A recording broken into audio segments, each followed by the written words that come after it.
Kami tadi berdiskusi dan ada rencana untuk melaporkan Lecumanan, membuat laporan pidana terhadap Lecumanan karena kami menganggap Lecumanan sudah melakukan menyelundupkan diri seolah-olah pihak yang dikorbankan atau pihak yang dirugikan dalam statement Roy Suryo. Jadi pasal 28 itu adalah pasal yang diduga karena penyelundupan diri dari Pradi Bersatu yang diwakili Lecumanan. Karena itu dalam perspektif kami, ya Lecumanan harus bertanggung jawab. Nanti akan diterangkan oleh baik Pak Lakatiri maupun Pak Didit ya. Assalamualaikum warahmatullahi wabarakatuh. Waalaikumsalam. Oke, sudah? Ya. Oke, kawan-kawan semua dari media, terima kasih atas kehadirannya ya. Seperti biasanya kita lakukan press conference pukul 16.00 lewat sedikit ya. Beberapa teman kita memang sedang ke Bandung, termasuk Roy Suryo karena menemani Bonatua Silalahi untuk menyampaikan buku Tidak Ada Ijazah Jokowi yang merupakan hasil penelitian dari Bonatua ke beberapa institusi. Kita tidak tahu institusinya mana saja, tetapi Mas Roy bilang salam ya, nggak bisa datang. Adapun press conference kali ini kita akan menyampaikan setidaknya 4 hal ya. Keren sekali ada musiknya.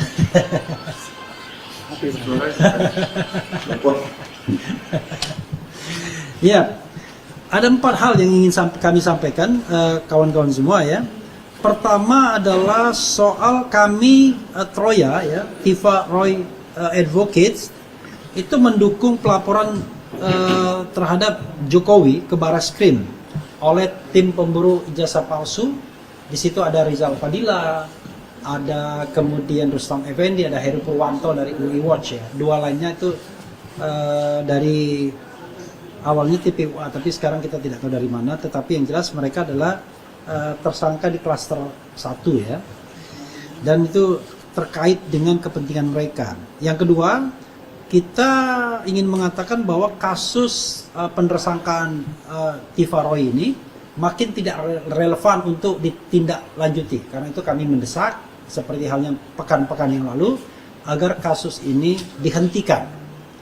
Bukan dihentikan kita minta-minta RJ, tidak, tapi kita mendesak karena sudah ada terjadi pelanggaran hukum yang signifikan. Yang ketiga, kita juga akan menyampaikan tindak lanjut surat yang sudah kami sampaikan, termasuk surat meminta audiensi kepada Komnas HAM, kepada DPR, Komisi 3, kemudian juga ada surat yang kita layangkan kepada Polda Metro Jaya, penyidik Polda, ada juga surat yang kita layangkan pada Komnas HAM, dan lain sebagainya, dan lain sebagainya. Apa yang terjadi? Kemudian keempat adalah ada rencana pelaporan terhadap Lecumanan dari Pradi Bersatu. Nah ini kami tadi rapat dan kemudian mempertimbangkan secara serius, tinggal siapa yang mengajukan untuk pelaporan Lecumanan. Nah saya ingin memulai serba highlight dari 4 hal ini ya. Kenapa kami mendukung pelaporan Jokowi dan 2 nama lainnya? Kalau nama lainnya kan ada P dan kemudian ada ES ya. P dan ES karena kita menghargai azas praduga tak bersalah. Yang dilakukan oleh tim pemburu ijazah palsu. Di situ ada Rizal Fadila, ada Heru Purwanto, ada Rustam Effendi. Karena terkait dengan keinginan kami agar kasus ini dihentikan, kasus penersangkaan Roy Tifa ini dihentikan, tetapi kasus ijazah palsu itu diteruskan. Caranya bagaimana? Ya caranya tadi, bagaimana kita menindaklanjuti apa yang terjadi di Solo misalnya. CLS itu sudah dilakukan banding ya. Nanti Pak Wirawan akan menyampaikan kalau memang ada mekanisme bandingnya. Ada gugatan baru yang dilakukan oleh alumnus UGM juga, Sigit Pratomo ya. Ya, Sigit Pratomo. Kemudian pelaporan pidana oleh tim pemburu ijazah palsu. Nah ini menunjukkan bahwa ada keseriusan dari civil society untuk pembuktian ijazah palsu instead of menersangkakan dan kemudian berupaya menghukum Mas Roy dan Dr. Tifa yang menurut kami sangat tidak relevan dan tidak ada kaitannya dengan pembuktian ijazah palsu. Jadi kalau mereka menunggu sidang Mas Roy, kita buktikan di pengadilan, menurut saya itu bohong semuanya. Kalau mau buktikan di pengadilan, maka hadapi sidang CLS, hadapi sidang gugatan perbuatan melawan hukum yang baru, atau kalau seandainya memang ada pelaporan ke Barreskrim dan sudah dilakukan oleh tim pemburu ijazah palsu, maka itulah yang seharusnya dihadapi dan kemudian kita minta fairness penyidik dalam hal ini Mabes Polri agar kasus ini ditindaklanjuti dengan proses penyelidikan dan penyidikan. Kenapa? Karena banyak sekali bukti-bukti yang bisa mengarahkan pada kesimpulan bahwa ijazah itu memang tidak ada atau palsu atau kemudian tidak original dan lain sebagainya. Ada bukti surat, ada bukti saksi, ada bukti ahli, keterangan ahli dan lain sebagainya. Jadi selama proses 1 tahun ini makin terlihat bahwa memang dalil Mas Roy bahwa ijazah itu palsu 99,9% itu memang benar adanya, tapi pembuktiannya bukan di sidang pidana Mas Roy, karena sidang pidana Mas Roy kalau misalnya kasus ini disidangkan itu tidak relevan. Karena itu kita mendorong ini dihentikan, kemudian dibuka pelaporan pidana itu sebagai kasus yang memang ingin membuktikan ijazah itu palsu atau tidak secara pidana, dan secara perdata sudah ada gugatan di Solo, baik yang sudah berproses dalam tingkat banding maupun yang sedang mediasi mungkin ya prosesnya yang baru. Dan bukan tidak mungkin akan ada pelaporan-pelaporan yang baru. Bonatua Silalahi misalnya juga melakukan langkah-langkah hukum untuk membuktikan bahwa ijazah itu memang palsu. Dan Bonatua sudah membuat buku bahwa tidak ada ijazah Jokowi. Itu buku yang dibuat oleh Bonatua Silalahi. Oke. Yang berikutnya adalah mengenai lampaunya waktu. Ini sudah berapa pekan kami mendalilkan bahwa kasus ini sudah lampau waktu dari ketentuan yang diatur dalam baik kitab undang-undang hukum acara pidana yang lama maupun yang baru, yaitu 14 hari. Kalau kita lihat ya, misalnya kalau kasus ini kita anggap bahwa pelimpahan tahap kedua itu dilakukan pada 17 April misalnya, ujungnya 17 April, maka dari 17 April ke sini itu sudah lebih dari 1 bulan. Kita tidak tahu apakah sebenarnya belum dilimpahkan oleh penyidik Polda Metro Jaya atau sudah dilimpahkan, tapi yang jelas makin tidak relevan untuk ditindaklanjuti karena berlarut-larutnya waktu dan melampaui waktu yang ditetapkan oleh undang-undang. Dan juga kalau kita kaitkan dengan pelimpahan yang dilakukan oleh Polda Metro Jaya, kami sudah mengatakan bukan 14 hari lagi tetapi sudah 84-85 hari. Jadi makin tidak relevan kasus ini untuk ditindaklanjuti. Kalau kita hitung lagi ke belakang, sejak Jokowi melakukan pelaporan, oke, ada teman kita, ya silakan masuk aja, silakan masuk. Terus ya, ya silakan, Kompas TV. Sejak pelaporan Jokowi pada tanggal 30 April 2025, maka kasus ini sudah lewat dari 1 tahun. Kalau kita hitung sejak 7 November 2025, itu sudah 196 hari kurang lebih. Jadi kasus ini memang sudah berlarut-larut dan sangat tidak relevan untuk ditindaklanjuti. Tetapi pembuktian ijazah itu tetap harus dilakukan demi kebaikan bangsa ini ke depan. Dan itu forumnya, ada forum pidananya yang memang membuktikan penggunaan ijazah palsu atau dokumen palsu, dan ada forum perdatanya yang memang menggugat keberadaan ijazah tersebut, baik yang dilakukan oleh alumnus UGM dalam CLS, citizen lawsuit, maupun dalam yang gugatan baru perbuatan melawan hukum.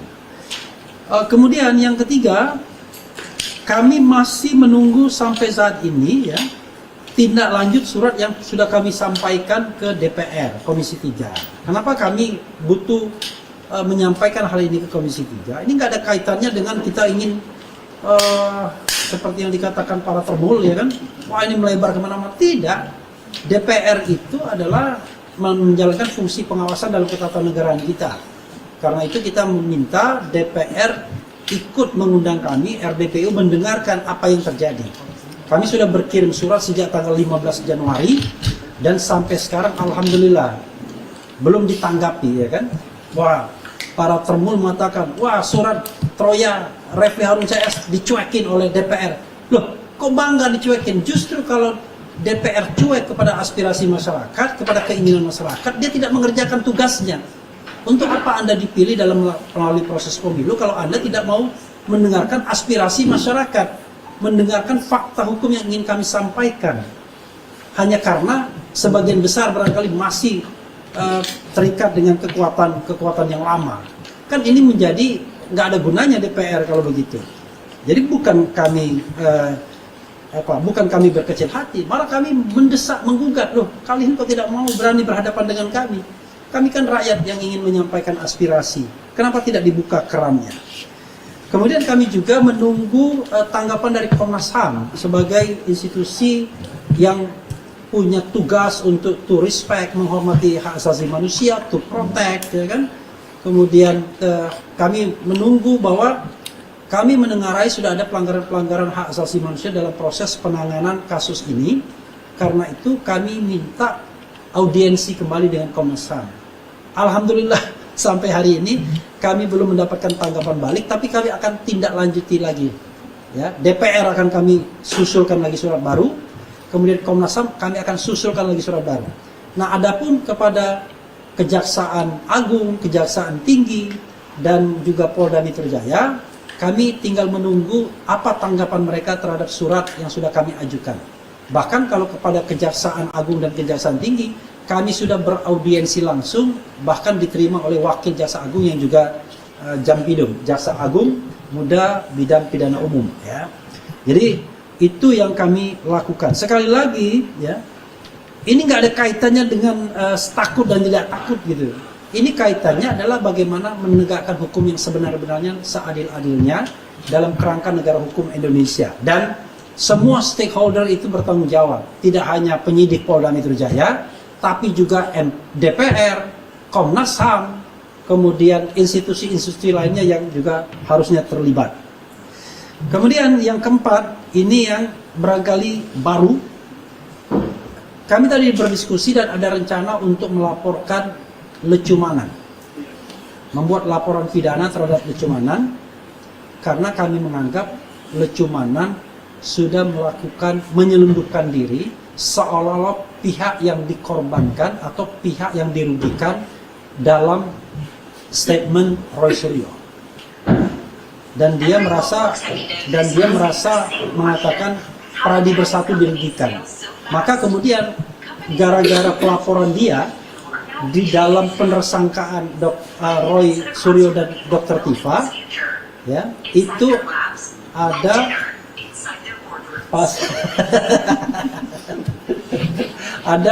ada penggunaan pasal 28 ayat 2 Undang-Undang ITE. Padahal pasal 28 ayat 2 Undang-Undang ITE nomor 1 2024 itu tidak ikut disertakan dalam pelaporan Jokowi.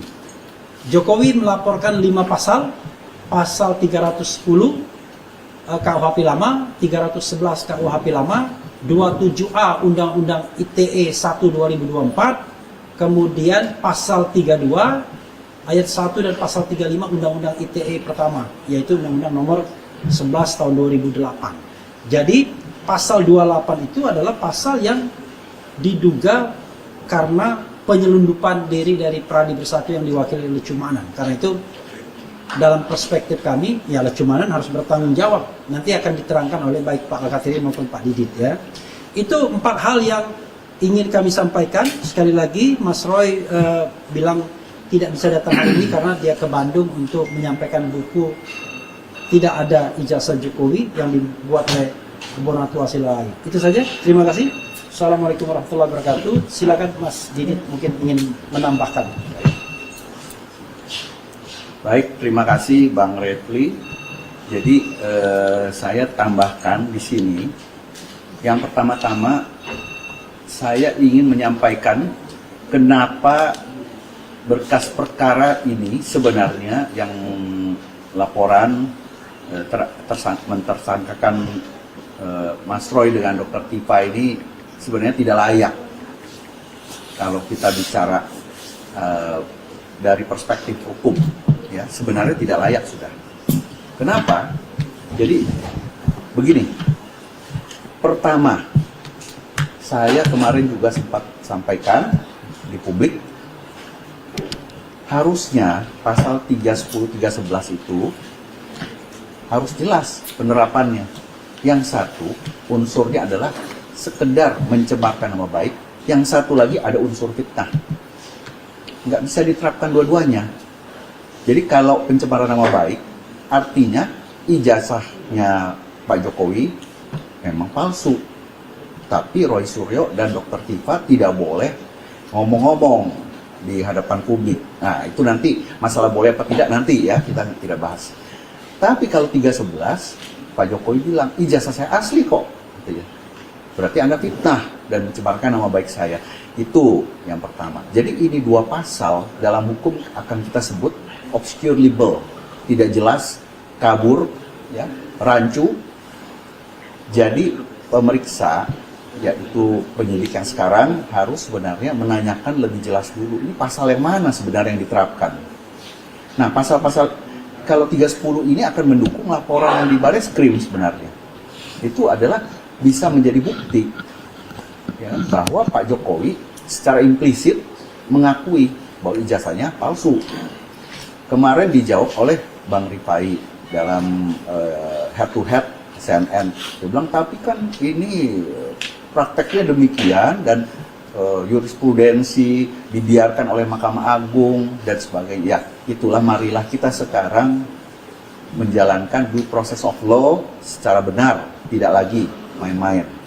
Yang kedua, pasal 27A itu juga tidak layak disandingkan dengan pasal 310 karena ada yang namanya azas hukum, lex specialis derogat legi generali. Pilih salah satu, nggak bisa dua-duanya. Ya, ini udah bertabrakan. Ya. Yang ketiga, pasal 32 ayat 1, pasal 35. Ini adalah pasal-pasal bersama 27A diselundupkan. Nah, ini diuji sedang di proses CLS. Jadi kalau CLS nanti dikabulkan, ternyata benar, mengenai progresnya nanti ada dari tim CLS, silahkan. Tapi kalau nanti dikabulkan seandainya, artinya Polda memang salah meregistrasi pasal karena tidak ada narasinya di dalam laporan polisi. Kemarin juga dijawab sama Bung Rifai, wah ini ada sedikit kita nyinggung-nyinggung, ada manipulasi di... Nah itu kan tidak berlaku kalau harus menggunakan analogi, harus jelas narasinya. Narasinya itu harus jelas bahwa ini ada perbuatan pelanggaran pasal 32 ayat 1 dan 35, tapi tidak ada narasinya. Jadi tidak boleh diterapkan. Itulah diuji di CLS, ya kan? Yang keempat, ini aneh juga, rame-rame ditetapkan sebagai tersangka, tidak ada pasal penerapan pasal Junto 55 ayat 1 ke 1 yang sekarang di KUHP baru adalah pasal 20. Nah, ini kan harus berbagi peran di sana. Yang di klaster 2, sisanya ada 2 orang. Ya tetap harus diterapkan pasal ini. Nah, jadi kalau dengan demikian, ada lagi nih yang agak aneh. Jadi, yang tadi Bang Refli bilang, ini kan sudah lampau waktu nih. Serah terima dari penyidik ke kejaksaan, kemudian kejaksaan kembalikan ke penyidik. Nah, udah kelamaan, udah luarsa secara prosedural, ya kan? Harusnya SPDP yang kemarin itu dikembalikan, seharusnya. Tapi ini gimana ini, ya? Seharusnya SPDP yang tanggal 13 Juli harus dikembalikan. Nggak bisa. 14 Juli, sorry. 14 Juli yang tahun 2025 harus dikembalikan. Nanti ya silahkan kalau mau terbitkan SPDP baru atau apa atau gimana, tapi artinya ini sudah lampau waktu, formalitas demikian. Dan berikutnya lagi, adanya perubahan pasal berdasarkan yang surat tanggal 30 Maret itu, artinya secara formalitas juga harus dirubah penetapan tersangkanya dengan pasal-pasal baru. Jadi ini belum dilakukan ini, belum dilakukan. Jadi secara formalitas terdapat cacat formil. Nah, tidak layak kalau dilanjutkan. Dan sisanya satu lagi, yang terakhir adalah masalah adanya gugatan CLS. Gugatan CLS ini kalau dikabulkan, mau nggak mau, karena yang diambil contoh adalah perkaranya Mas Roy dan Dr. Tifa, ini artinya harus apa? Harus diperbaiki pasal-pasal yang diterapkan, yaitu 4 pasal rontok. Nah, kemarin dijawab sama Bung Rifai sama Bung Ade Darmawan, Pak itu kan ada lahannya, yaitu lahan pra-peradilan, kenapa nggak ke pra-peradilan? Ntar dulu, kita ini kalau mau mengajukan pra-peradilan untuk registrasi pasal-pasal, itu bukan kewenangan pra-peradilan. Tunggu CLS-nya sudah selesai, baru masuk ke ranah pra-peradilan. Itu supaya orang nggak gagal paham ya, masalah CLS dengan pra-peradilan dan sama sekali tidak mencampur. Tapi dampaknya demikian. Ya. Nah, itu yang mungkin saya bisa sampaikan. Tambahan satu lagi, 310 itu, dan yang sekarang berubah menjadi 433 KUHP, itu ada ayat 3. Untuk kepentingan publik, harusnya tidak bisa diberlakukan pasal ini. Nah, KIP sudah memutus bahwa dokumen ijazahnya Pak Jokowi adalah dokumen publik. Sehingga apa? Apa yang dilakukan dapat dimaknai sebagai kepentingan publik. Ya, apa yang dilakukan oleh Mas Roy dan Dr. Tifa itu kepentingan publik. Ya. Sedangkan fitnah juga Mas Roy kan bilang 99,9% itu beda dengan 100%. Dan Dr. Tifa juga ngomong 92,8 atau berapa persen? 92,37%. Ada kesamaan identik, ya kan? Bahwa fotonya itu tidak identik, ya. Nah, artinya tidak dilakukan justifikasi, wah 100% ini bukan orangnya. Jadi semuanya itu tetap bukan fitnah. Karena mereka sendiri mengakui ada berapa bagian itu kemungkinan saja mereka salah. Sebesar 0,01% pun tetap itu bukan fitnah. Kecuali dibilang 100%. Ya. Nah, jadi sebenarnya itu pasal-pasal sudah tidak layak diterapkan di sini. Ini bukan untuk konsumsi peradilan pidana sebenarnya, ya. Jadi demikian ya, itu input dari saya. Silakan Bang Refli kalau begitu. Ya, kawan-kawan sekalian ya, kita setiap pekan di sini dan sudah berapa pekan, kawan-kawan bisa mencatat sendiri, itu mengatakan kasus ini wajib dihentikan karena sudah tidak layak lagi, karena sudah melanggar undang-undang. Jadi bahasanya bukan meminta tapi mendesak. Dan sekarang karena bolanya ada di Kejaksaan Tinggi, ya kita minta Kejaksaan Tinggi yang menghentikan proses ini. Soal teknisnya apa akan pengembalian SPDP, surat perintah dimulainya penyidikan atau bagaimana, itu soal teknis yang mereka sendiri tentu paham hukumnya. Intinya adalah ketika kasus ini sudah tidak layak lagi diteruskan karena lampau waktu yang sudah berlebihan, maka sesungguhnya kalau dipaksakan untuk dilanjutkan, itu justru terjadi ketidakadilan. 2 ketidakadilannya. 1, bahwa kasus ini mengandung ketidakpastian bagi tersangka. Lama sekali diombang-ambingkan dalam ketidakpastian. Dan yang kedua, ada potensi untuk adanya peradilan sesat tentunya. Ya, itu 2 hal tersebut yang kemudian bisa menjadi hal yang perlu kita garis bawahi dalam perspektif dugaan pelanggaran hak asasi manusia juga. Pak Al-Qadiri, silakan menindaklanjuti apa yang perlu ditindaklanjuti.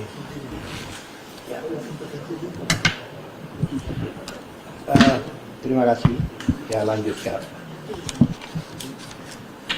Satu hal lagi yang akhir-akhir ini kita sering bicarakan, baik di media maupun di masyarakat, khususnya adalah surat dari Kabar Eskrim, Direskrimum Polda Metro Jaya kepada Kajati Daerah Khusus Jakarta, yaitu dengan judul pemberitahuan perubahan penerapan pasal.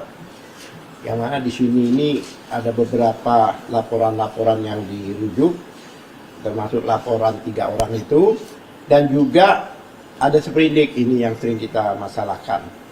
Satu hal lagi yang perlu kita tekankan, sebenarnya kalau menurut kami, kalau lihat suratnya ini sebenarnya bukan seprindik ini.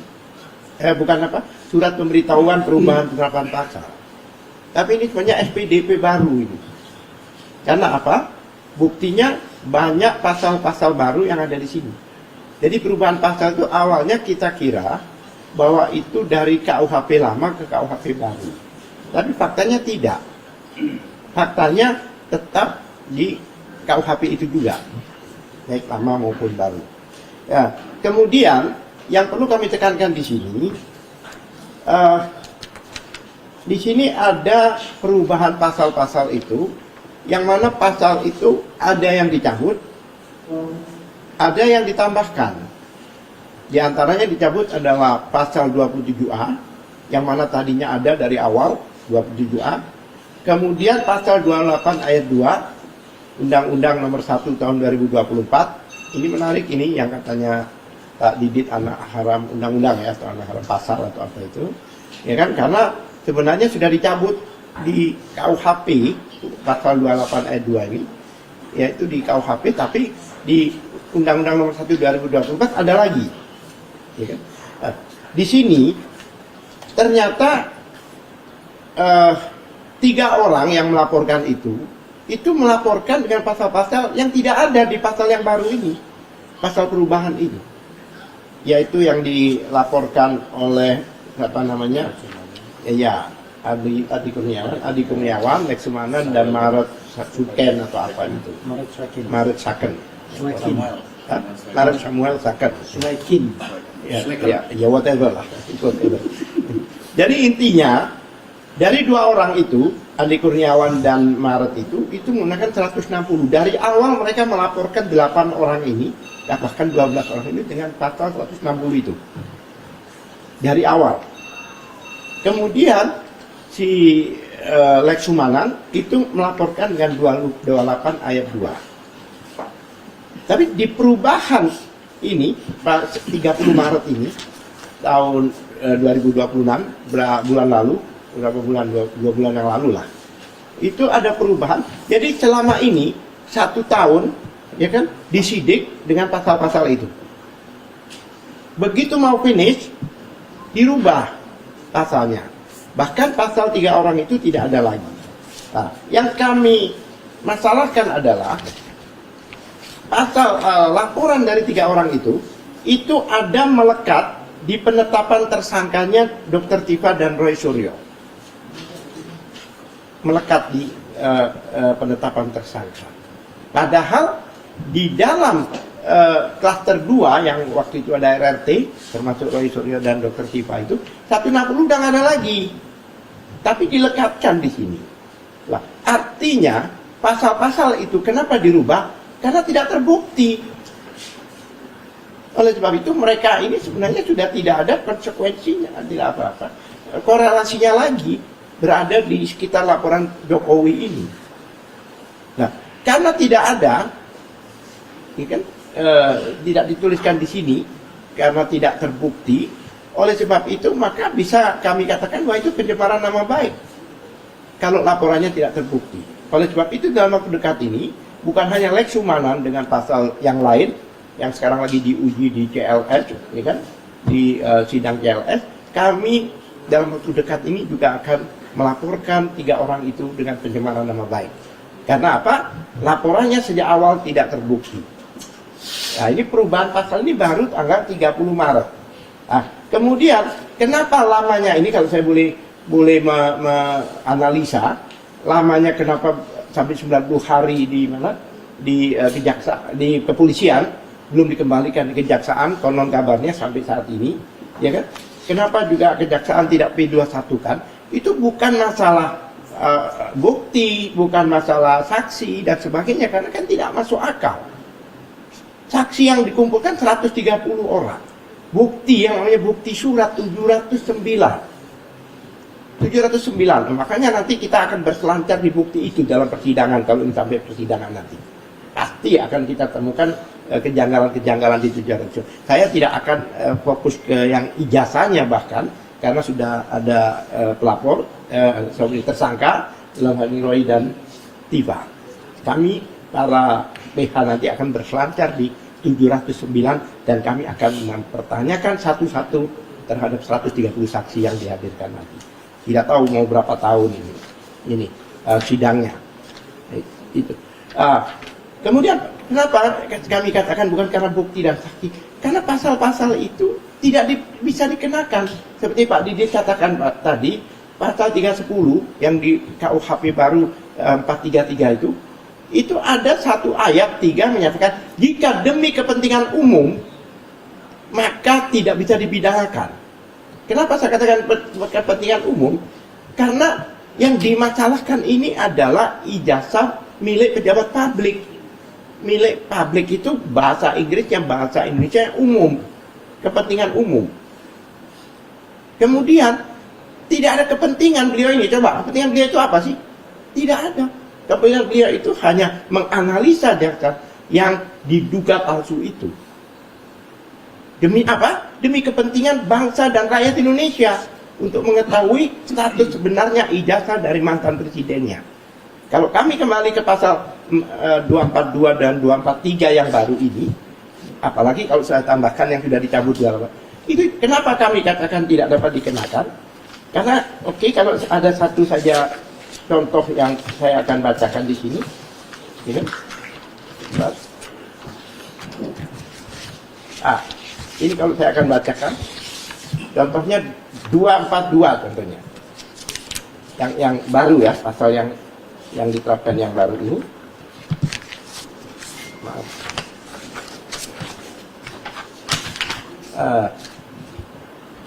Sorry. Kalau saya bacakan, setiap orang yang di muka umum menyatakan perasaan permusuhan, kebencian atau penghinaan terhadap satu atau beberapa golongan atau kelompok penduduk Indonesia berdasarkan. Boleh orang mengatakan, boleh orang menghina, boleh orang mengatakan ujaran kebencian, tapi jika tidak berdasarkan ras, kebangsaan, etnis, warna kulit, jenis kelamin, disabilitas mental atau disabilitas fisik, ya kan, maka tidak bisa dikenakan. Di sini tidak ada ijazah. Itu pun juga ada di pasal 243. Bahkan 282 juga itu. Jadi jika tidak berdasarkan hal-hal yang saya sebutkan tadi, maka tidak dapat digunakan. Tidak ada dan lain-lain di sini. Sedangkan yang kita masalahkan adalah masalah ijazah, bukan masalah agama, bukan masalah kebangsaan, bukan masalah ras dan lain-lain. Kemudian di sini juga ada pasal 246 yang tadinya itu 160 di KUHP lama, yang mana di Saudi adalah penghasutan, yang mana sudah ada putusan MK nomor 7 tahun 2009 yang menyatakan bahwa delik itu menjadi delik material yang tadinya formil, yaitu tadi dulu kalau ada orang bilang serang polisi itu contohnya langsung dikenakan, tapi sekarang nggak bisa, atau bakar rumah itu, kalau tidak ada yang bakar tidak bisa. Itu pun sudah diganti dengan 246 yang mana masih melekat putusan MK tersebut. Saya pikir sekian, terima kasih. Oke, kalau nggak di stop ini Pak Gade terus menerus ya. Pasal 160 itu tidak dikenakan pada klaster kedua ya. Ya, Klaster perlu disinggung juga. Tetapi kemudian sudah ada perubahan pasalnya dari ancaman 6 tahun MK-nya ke 4 tahun. Jadi di klaster 1 itu kawan-kawan semua itu tidak ada ancaman untuk ditahan ya, di klaster 1. Tadi saya menyampaikan soal kemungkinan CLS di Solo, bagaimana proses selanjutnya. Silakan Pak Wiran Adnan. Beliau ini lawyernya CLS di Solo dalam tingkat banding atau apapun. Silakan. Assalamualaikum warahmatullahi wabarakatuh. Waalaikumsalam. Pada pertengahan bulan April yang lalu, kami mengajukan banding atas atas putusan Pengadilan Negeri nomor 211 tahun 2025. Kami mengajukan banding karena sikap inkonsistensi dari Pengadilan Negeri Solo yang awalnya telah menerima gugatan kami dan menolak eksepsinya para tergugat. Namun belakangan setelah Pengadilan Negeri menyatakan berwenang mengadili dan kemudian telah menerima gugatan kami untuk diperiksa pokok perkaranya, yang kemudian pokok perkaranya itu kami berhasil membuktikan kepalsuan dari ijazahnya Pak Jokowi. Belakangan pengadilan ini adalah menghindar untuk memeriksa pokok perkara dan menyatakan tidak bersedia meninjau atau mempertimbangkan pokok perkara dengan mengatakan yang menurut kami adalah remeh-temeh, yaitu mengatakan mempermasalahkan masalah notifikasi yang diharuskan 60 hari begitu ya. Padahal pada awalnya notifikasi ini juga tidak dipermasalahkan ketika menjatuhkan putusan selah. Oleh karena itu kami mengajukan banding atas sikap pengadilan yang seperti itu. Nah, perlu diketahui bahwa sejauh ini ya baru perkara kami saja yang di Solo itu yang telah betul-betul memeriksa ijazah atau keaslian atau kepalsuan ijazahnya Pak Jokowi. Harapan kami nanti dari timnya Pak Didit ini juga bisa memasuki pokok perkara gitu ya.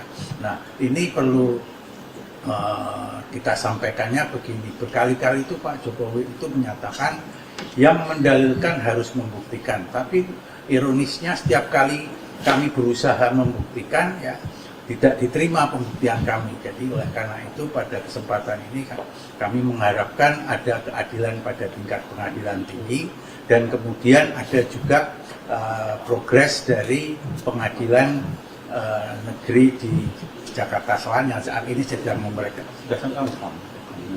dari Tokham ya yang saat ini sedang berjalan di pengadilan negeri Jakarta Selatan. Gitu, Mas. Oke. Ya, jadi prosesnya kita tunggu di banding ya. Ya, banding. Nota bandingnya sudah? Ya, memori banding sudah dan lawan juga sudah. Oke. Jadi memori bandingnya sudah dan kemudian lawan ini sudah menyampaikan.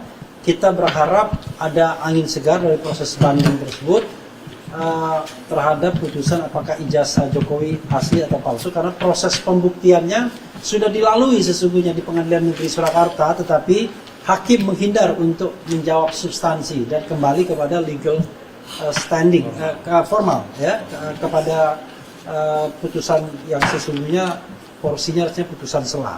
Jadi sudah capek-capek memeriksa Dr. Tifa, menghadirkan Rosyol, bahkan Rismon dan Rismon terancam sumpah palsu gara-gara dia menyampaikan hal yang berbeda dengan apa yang dia sampaikannya hari ini. Mengenai DPR tadi atau CLS dulu ya kita. CLS dulu, perkembangan CLS, silakan Pak Yasena untuk menyampaikan. Baik, terima kasih. Assalamualaikum warahmatullahi wabarakatuh.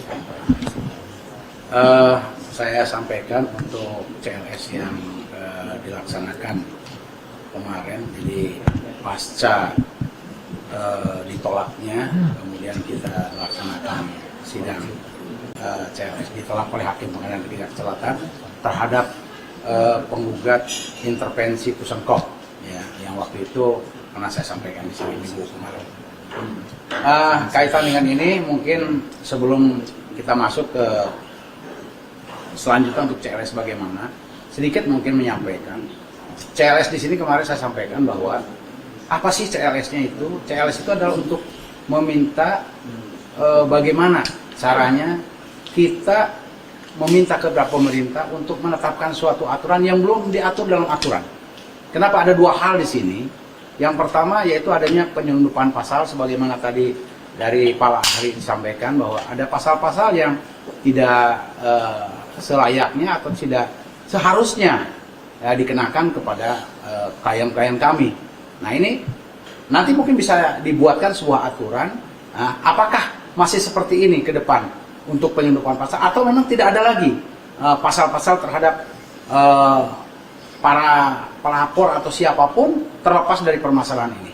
Ya. Yang kedua, adanya penyelundupan orang. Di mana penyelundupan orang ini adalah orang ini mengaku sebagai korban, padahal dia tidak ada hubungannya sama sekali gitu, ya.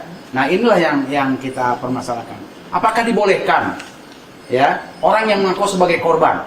Nah ini, makanya kita ngajukan CLS atau citizen lawsuit ini. Ya, mudah-mudahan kegiatan persidangan citizen lawsuit ke depan ini bisa berjalan dengan lancar. Karena rencana mungkin minggu depan itu kita akan CLS-nya masuk ke dalam tahap mediasi, ya kita mediator. Tapi sayangnya pihak tergugat ya dari Polda Metro Jaya nggak hadir, nggak datang. Ya ini yang sangat disayangkan. Ya padahal kita mau masuk ke mediasi, nanti ada mediatornya dan nanti akan laksanakan sidang kemungkinan jatuh di bulan Juni minggu pertama, ya karena minggu besok kita banyak libur ya, jatuhnya di bulan Juni minggu pertama. Insya Allah nanti kita akan melaksanakan kegiatan mediasi ya yang dilaksanakan oleh mediator di Pengadilan Negeri Jakarta Selatan. Dan semoga apa yang kita lakukan ini tujuannya satu, ya ingin membangun hukum yang benar-benar bisa memberikan kepastian kepada masyarakat, kepada warga negara, ya terutama gugatan-gugatan yang kami ajukan ini ya. Jadi semoga bisa dikabulkan. Artinya Polda Metro Jaya bisa mengeluarkan sebuah aturan, ya apakah mengizinkan orang menyelundupkan pasal-pasal dalam laporan polisi yang padahal tidak dilakukan. Ya, di sini berseberangan. Ada menggunakan pidana umum, ada juga yang menggunakan undang-undang spesialis. Ya, ini jadi berseberangan. Kalau dilihat saja di ITE ini berarti adanya di cyber. Ya, sementara ditangani semuanya di krimum. Ya, walaupun itu kewenangan ada pada satu tempat, tapi tidak boleh kita memasukkan semua seperti itu. Ya, ibaratnya kayak menjaring ikan, semua dimasukkan semuanya. Ya, baik.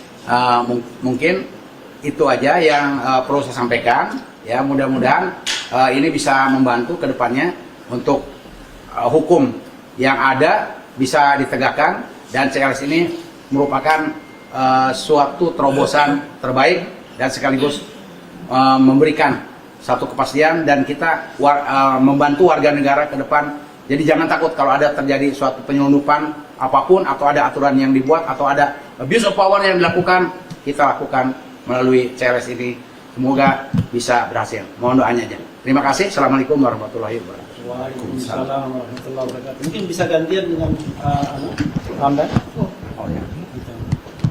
menyampaikan perkembangan di DPR. Di sini depan saya kasihan teman-teman lainnya.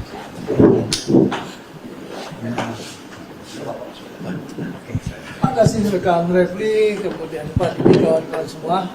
Saya harus mengupdate apa yang sudah kami lakukan per tanggal 20 Januari 2026 ke Komisi 3 dan kemudian 29 April kemarin surat yang kedua. Pada prinsipnya kami terus memonitor dengan menghubungi Komisi 3 melalui tenaga atas staf ahli TA yang ada di sana. Tetapi tentu saja kami kan mempertanyakan perihal representasi dari anggota dewan itu sendiri yang menurut kami mereka kan apakah representasi partai politik atau juga representasi dari rakyat atau wakil rakyat itu sendiri. Sehingga ketika surat ini tepatnya apa Mas Refli? Jadi belum direspon, kami tentu saja merasa kepekaannya ini kan agak kurang bagus ya anggota dewan kita. Tapi saya menganggap bahwa teman-teman menganggap 12 Mei kemarin itu setelah reses baru dimulainya persidangan, sehingga tetap pada pekan depan setelah kita membuat surat dan kemudian akan kita layangkan kembali perihal tentang surat yang ketiga. Tetapi ini perlu disampaikan apa sih format isi surat yang kita tulis yang kita sampaikan dan terkait dengan tenggat ini gitu loh. Tenggat itu tadi sampaikan oleh rekan Refli bahwa ini kan 14 hari itu jelas dalam bahasa undang-undang yang KUHP baru pun jelas di sana maupun dari surat edaran dari Kejaksaan Agung maupun dari pihak kepolisian. Nah tentu saja ini menjadi poin penting bagi kita, apakah kemudian speedy trial prinsip, jadi peradilan yang cepat yang ingin dibangun dalam KUHP yang baru ini bisa dijalankan, karena kami yakin due process itu juga menentukan dalam yang namanya tujuan. Jadi kalau bahasa teori Mertonnya itu tujuan positif untuk membangun yang namanya penegakan hukum yang baik, tetapi proses juga harus positif. Itu mungkin yang bisa disampaikan. Artinya kita terus ya Mas Refli ya untuk menyampaikan ke DPR, ke Komisi 3, dan ini pun langkah-langkah ini sudah kita lakukan dengan ke ketuanya, kemudian anggotanya juga, dan juga penegak-penegak akhirnya. Terakhir mungkin kalau bisa saya sampaikan, ya saya mengutip poin terakhir, ya yang namanya demokrasi sehat itu muncul akan kemudian berkembang, demokrasi yang baik dan bagus apabila partisipasi publik juga sangat tinggi. Justru ini yang kemudian kita ingin tunjukkan, yang namanya RDPU itu adalah harapan kita agar demokrasi itu tumbuh dan kemudian fungsi pengawasan yang dilakukan oleh DPR itu terjadi. Mungkin itu Mas Refli terkait dengan update di Komisi 3 DPR. Oke. Ada lagi mau nambahkan? Cukup ya. Kalian mau tanya nggak? Ya, kalau kalian tanya, saya wrap up-nya nanti. Tanya dulu. Silakan. Dibuka itu nggak kelihatan. Tanyanya pakai ini aja, biar keluar suaranya. Gitu. Nah. Baik Bang, yang pertama mungkin tadi sempat disinggung soal rekumanan ya. Ya. Jadi kapan rekumanan itu rencananya akan dilaporkan dan kira-kira pasal apa saja yang akan dikenakan. Yang kedua adalah soal CLS ya, khususnya di Solo kan kemarin kita tahu bahwa saudara Ismon menjadi saksi ahli di sana, saksi ahli di sana. Apakah akan ada rencana pelaporan ya, kesaksian palsu, mengingat hari ini sudah ada 2 pelaporan yang kita tahu. Yang pertama adalah Pak Irwan, yang kedua adalah Pak Subhan Palal soal bukunya dan soal kesaksian. Nah, terima kasih. Oke. Ada lagi? Sekalian aja. Oke, silakan. Maju sih. Sini. Oh, jangan, biar suaranya keluar. Masa nanya buat Ainus doang? Yang lain yang boleh dengar. Bang, saya kira sempat disebutkan dan dijelasan soal perjalanan pidana pasal atau penanganan kasus terhadap Roy Surya gitu. Nah, kalau dari kubu Roy sendiri akankah membuka peluang untuk melaporkan atau mengadu penanganan kasus ini ke Kompolnas dan juga? Oke. Ada lagi nggak? Oke ya, cukup ya. Pertama, kita tidak pernah menutup peluang untuk mengadu ke institusi manapun yang relevan. Hanya memang biasanya kita tunggu timingnya. Sebagai contoh, orang bicara tentang pra-peradilan, bukan kita menutup pintu, tetapi kita lihat timingnya. Apakah sudah timingnya tepat atau tidak. Dan yang kedua, kita bicara efektivitasnya dikaitkan dengan masalah yang kita adukan. Jadi kalau ada pengaduan ke Kompolnas, institusi lainnya, misalnya Ombudsman dan lain sebagainya, kita tidak menutup pintu kemungkinan melakukan hal tersebut. Tetapi tunggu tanggal mainnya, kan kira-kira begitu. Yang jelas yang sudah kita laporkan itu adalah DPR, itu minta RDPU kita. Komnas HAM kita sudah bersurat bahwa sudah ada pelanggaran HAM dan kita minta audiensi ulang. Karena kita sudah pernah beraudiensi 2 kali ya. 1 kali tidak diterima, 2 kali diterima oleh ketuanya. Kemudian kita sudah juga bersurat ke Polda Metro Jaya minta penjelasan mengenai sprindik tanggal 30 Maret 2026 tadi. Karena ada pasal yang masih dicantumkan, pasal yang lama. Dan juga kita bicara tentang adanya pasal haram gitu. Pasal 28 ayat 2 itu kita bilang pasal haram. Karena pasal itu sebenarnya sudah dicabut, tapi untuk 2019 tiba-tiba muncul lagi. Nah, yang jadi masalah adalah yang di-refer KUHP baru atau pasal 28 ayat 2 Undang-Undang 1 2024 yang lebih baru sebenarnya. Tapi sebenarnya lupa pembentuk undang-undang bahwa sudah diubah di KUHP. Dan kita juga sudah bersurat ke Kejaksaan Agung, ke Kejaksaan Tinggi untuk minta perhatian mereka, bahkan sudah beraudiensi. Jadi kita sudah sampaikan hal yang sifatnya formil dan material. Jadi kami menganggap bahwa mereka well informed, mereka cukup paham, cukup mengetahui apa yang kita keluhkan, apa yang kita komplainkan, dan kita mengatakan kasus ini sudah tidak layak untuk ditindaklanjuti atau disidangkan. Karena itu kejaksaan seharusnya sudah bersikap. Karena kalau misalnya kejaksaan itu betul-betul menerima pelimpahan P19 dari Polda Metro Jaya, penyidik Polda Metro Jaya pada tanggal 17 April, maka sesungguhnya ini udah 1 bulan. 1 bulan tidak ada juga kita dengarnya, ya kan? Hanya termul aja bilang P21, P21, P21, Roy ditahan dan lain sebagainya. Padahal setiap minggu kita press conference di sini, kita tidak mendengar hilal apa-apa, gitu, kira-kira begitu ya. Oke. Kemudian terkait dengan pelaporan Rismon. Pelaporan Rismon itu sebenarnya bukan urusan Troya. Ya, bukan urusan Troya. Ada nggak orang yang terlibat? Nanti kita lihat ya. Nggak ada di sini kayaknya ya. Tetapi memang menjadi diskusi kami.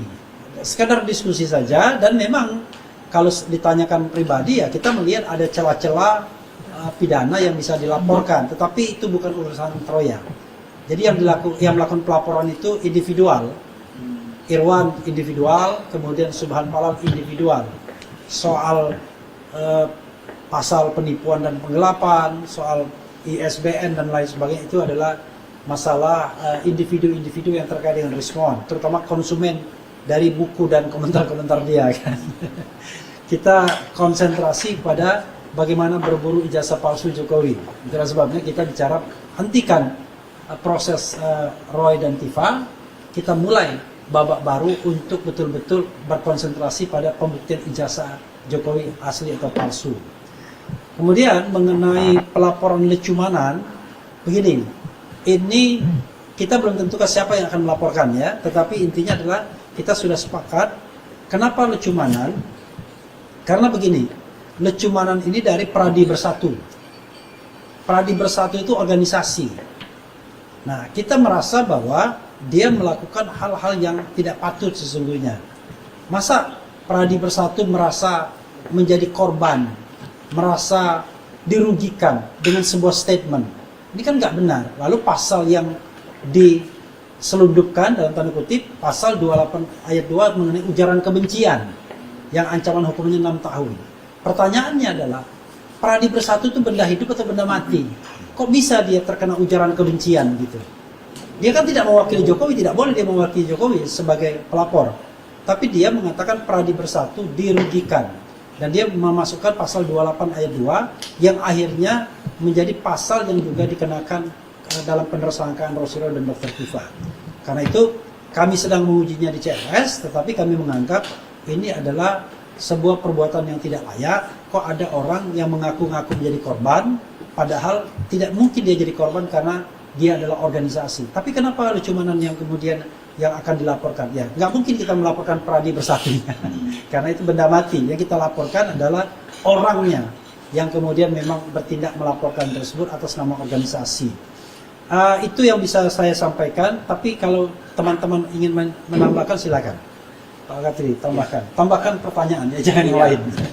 Pertanyaannya ya yang saya ingat ya ditanyakan soal lecumanan, kenapa? Ada memang dua, satu yang dikatakan Refli tadi, yang satu lagi selama ini laporan lecumanan 28 ayat 2 itu melaporkan semuanya waktu itu 12 orang, kemudian sampai diproses 1 tahun ini.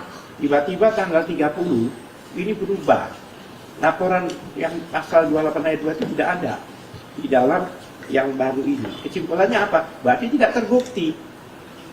Termasuk yang 160 itu sebenarnya tidak ada di klaster kita. Tetapi di dalam ketersangkaan Dr. Tifa dan Roy itu dirujuk. Berarti kan kesimpulannya apa? Ini tidak terbukti, tapi tetap digunakan sebagai rujukan tersangka. Oleh sebab itu, untuk yang hal ini, kami akan lakukan laporan pencemaran nama baik pula. Karena tidak terbukti. Buktinya apa? Buktinya pasal-pasal itu dicabut, nggak ada lagi. Nah itulah kami akan lakukan dalam proses ini juga, dalam waktu dekat ini, yaitu pencemaran nama baik.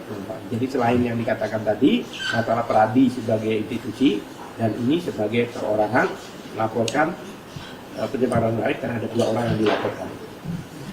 Iya, kawan-kawan semua ya, saya hanya meng-highlight untuk mengingatkan biasanya wartawan biar dia tidak kemana-mana. Jadi tadi kita menyampaikan 4 hal ya. 1, kami mendukung pelaporan terhadap Jokowi dan 2 nama lainnya dengan inisial P dan ES. Dan kami berharap Bareskrim Mabes Polri betul-betul menindaklanjuti pelaporan ini. Karena disinilah kita bisa melihat substansinya apakah ijazah Jokowi itu asli atau palsu. Dan pelaporan itu sudah dilakukan setidaknya oleh 3 orang yang saya tahu, oleh Rizal Fadila, oleh Heru Purwanto, dan oleh Rustam Effendi pada pertengahan Mei lalu. Kalau tidak salah tanggal 13 atau tanggal 14 Mei 2026. Yang kedua adalah berulang-ulang kami mendesak agar kasus ini segera dihentikan karena sudah tidak relevan lagi. Kalau kemarin kita sudah bicara lampaunya waktu, dan minggu depannya kita bicara lampau waktu, berarti ditambah terus harinya, ya kan? Jadi tambah terus harinya. Dan kalau kita hitung dari starting point 26 Januari harus dilimpahkan selama 14 hari, maka sekarang sudah 116 hari, bukan lagi 84-85 hari. Coba bayangkan bagaimana waktu itu luar biasa dilanggar. Padahal menurut KUHAP dan baik yang lama maupun yang baru hanya 14 hari. Anda ingin mengatakan, oh kan sudah dilimpahkan pada tanggal 17 April. Kalaupun dihitung sampai 17 April dari tanggal 26 Januari ke 17 April itu ya 80 hari juga. Masih 80 hari juga, lebih dari 14 hari. Lalu pertanyaannya dari 17 April ke 23 Mei ini, which is sudah 30 berapa hari? 34 hari, ya kan? 38 hari ya? 36 hari. Selama 36 hari itu ngapain aja itu barang? Itu berkas. Jadi karena itu makin tidak relevan. Karena itu kami mengimbau kepada Kejaksaan Tinggi sebagai dominus litis ya, sebagai pengendali perkara untuk melakukan tindakan menghentikan kasus ini dengan mekanisme yang tersedia. Kemudian yang ketiga, kami tetap menagih kepada DPR untuk menerima kami, karena kami rakyat ingin mengadukan kasus ijazah ini dalam perspektif penegakan hukumnya, bukan dalam perspektif isu dan lain sebagainya, tapi dalam perspektif penegakan hukum. Jadi tidak juga politik, betul-betul perspektif penegakan hukum, baik secara formil maupun material. Kenapa kami tidak diterima? Kan aneh rasanya, karena kami bicara tentang hukum baik secara formil maupun material. Kami juga mengimbau Komnas HAM agar menerima kami kembali, karena surat kami itu tidak hanya menjawab sudah terjadi pelanggaran hak asasi manusia sebagaimana mereka mengklaim tidak terjadi pelanggaran, tetapi kami juga minta audiensi. Nah, kepada Kejaksaan Agung dan Kejaksaan Tinggi serta Polda Metro Jaya, kami meminta paling tidak bagaimana update perkara tersebut sudah sejauh mana untuk Kejaksaan Tinggi, dan kemudian kami berharap Kejaksaan Agung tetap melakukan supervisi sebagaimana yang kami sudah sampaikan bahwa ada pelanggaran-pelanggaran baik secara formil maupun material. Kepada Polda Metro Jaya, kami minta tanggapan dan jawaban terhadap surat kami, mengapa kemudian ada sprindik tanggal 30 Maret dan kemudian ada pasal-pasal yang masih dicantumkan walaupun dari KUHP yang lama yang sudah tidak berlaku lagi. Terakhir, pelaporan terhadap Lecumanan itu bukan karena ada kebencian dan lain sebagainya. Ini sekedar pembelajaran kepada warga negara agar tidak sembarang mengorbankan orang lain, melaporkan hal-hal yang tidak ada kaitannya dengan dirinya. Ya, masa fans club? Saya adalah fansnya Pak Jokowi, karena itu saya laporkan. Ini kan urusannya Pak Jokowi sendiri. Nah, kalau dia mengatakan Pradi Bersatu itu dirugikan, kita aneh. Kok bisa benda mati merasa dirugikan, benda mati merasa perasaannya terluka dengan ujaran, kan? Karena ini ujaran, kan? Karena itu kita ingin memberikan pembelajaran juga, dan kita belajar bersama lah ya, belajar bersama apakah tindakan tersebut benar atau tidak. Karena ini hal-hal yang kemudian tidak patut sesungguhnya berusaha untuk mengkriminalkan orang dengan alasan-alasan tertentu yang kemudian banyak di-entertain pada masa pemerintahan Presiden Jokowi. Kita tahu kan, ada yang namanya organisasi cyber apa, sementara mengadukan orang. Dulu ada Greenpeace bicara tentang deforestasi. Dia bilang kalau kemarin deforestasinya 4 zaman pemerintahan SBY dan sekarang zaman pemerintahan Jokowi tinggal 2 dan yang baru 2, maka kan masih 4 kan? Tapi dia bilang wah turun, tinggal 2 yang dulu. Iya yang dulu ini kan cara membaca statistik pun begitu kan. Nah mudah-mudahan ini menjadi komitmen bagi kita untuk menegakkan negara hukum yang demokratis ya. Wassalamualaikum warahmatullahi wabarakatuh. Waalaikumsalam. Keren jadas. Terima kasih teman-teman semua media. Ini kenapa era channel selalu ngadat-ngadat ini? Kok tiba-tiba ada suara itu kenapa tadi? Udah tahu dia masuk aja dong. Ayo, jangan Lagi live masuk. Sebenarnya saya sedikit pengen Iya boleh. karena kan Dari mana? Kompas TV. Oke ya silakan. Maksudnya begini. Mainkan lagi. Di tengah perjuangan Bang Refli Iya. terkait kasus Jokowi, Iya. ijazah Jokowi, Iya. maupun dengan kriminalisasi. Iya.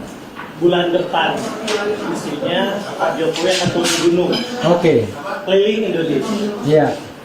dimulai dari NTT. Iya. Bang Refli Harun melihatnya kayak kok tiba-tiba saya bikin bulan, tapi yang saya perjuangan ini dia sibuk keliling nantinya. Oke. Itu pertanyaannya. Itu tanggapan Bang Refli. Anda mau nanya saya sebagai lawyer Troy atau nanya saya sebagai pribadi? Lawyer Troy. Kalau lawyer Troy nggak ada kaitannya. Kalau lawyer Troy, karena yang kita katakan itu adalah ijazahnya palsu. Kami tidak mengatakan Pak Jokowi memalsukan ijazah, ya kan? Tetapi kalau menggunakan ijazah palsu itu beda lagi. Menggunakan ijazah palsu itu bisa siapa saja yang menggunakannya. Bahkan KPU pun kita bisa katakan menggunakan ijazah palsu, menggunakan dokumen palsu. Karena dia menyelenggarakan Pilpres 2014, 2019 dan dokumen yang dia sahkan itu adalah dokumen yang diduga palsu. Tim sukses juga bisa dikatakan menggunakan tim kampanye ya, menggunakan dokumen palsu. Pak Jokowi bisa juga diduga menggunakan dokumen palsu. Jadi kalau penggunaan dokumen palsu itu banyak pihak. Tetapi kami tidak mengatakan Pak Jokowi memasukkan ijazahnya. Tapi ijazahnya palsu dan itu digunakan oleh beberapa pihak. Mungkin juga termasuk Pak Jokowi. Kalau Pak Jokowi mau keliling Indonesia, ya kita ucapkan alhamdulillah. Karena nggak ada kaitannya sama kita gitu ya. Oke. Ada lagi ya? Oke. Oke, nih ada lagi ya. Pra peradilan berarti masih nunggu waktu ya, akan menjelaskan tapi masih nunggu waktu. Kami punya keyakinan, ya boleh dong, punya keyakinan tidak perlu kami mengeluarkan senjata pra peradilan. Karena itu salah satu senjata atau instrumen untuk menghentikan perkara kan. Tapi kalau perkara ini loyo sendiri, ya kan loyo sendiri karena lampaunya waktu yang berlarut-larut seperti ini, atau mungkin ada pihak-pihak yang juga sebenarnya khawatir kalau ini dilanjutkan kan, begitu. Maka ya barangkali opsi untuk pra peradilan itu tidak pernah diambil. Gitu. Opsi itu akan diambil melihat perkembangan yang ada, tetapi for the time being saat ini itu belum akan diambil. Gitu. Ada lagi berapa? Ada lagi, Dul, tanya Dul. Terima kasih semuanya. Oke. Kalau Jul yang tanya pertanyaan kubur biasanya.